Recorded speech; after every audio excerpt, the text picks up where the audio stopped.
যখন কোনো দুর্ঘটনা এবং মুসিবত আসে তখন এই দোয়া পড়তে হবে, ইন্না লিল্লাহি ওয়া ইন্না ইলাইহি রাজিউন। আল্লাহুম্মা আজিরনি ফি মুসিবাতি ওয়াখলিফলি খায়রুম মিনহা। আচ্ছা আপু, আমাকে এই দোয়া মুখস্থ করিয়ে দাও।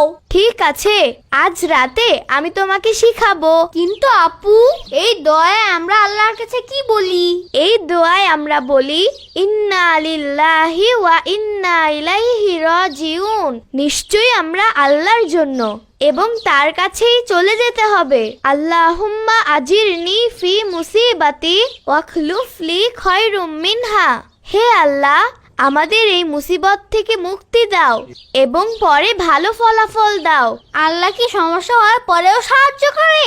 হ্যাঁ, যখন আমাদের কোনো সমস্যা হয় আর আমরা তাতে ধৈর্য ধারণ করি তখন আল্লাহ তার বিনিময় আরো বেশি উত্তম প্রতিদান দেন আর এই সমস্যার কারণে আমাদের ছোট গুনাহগুলো মাফ করে দেন। ওহ, তাহলে এই কথা। তাহলে তো আমি এই দোয়া সব সময় পড়বো। খুব ভালো আব্দুল বারী, চলো এখন বাসায় যাই। ঠিক আছে, চলো। কিন্তু আপু, এখন যে আমার ব্যথা লাগছে, ওর জন্য তো আমি দোয়া পড়িনি। তুমি কি আমাকে পড়াবে?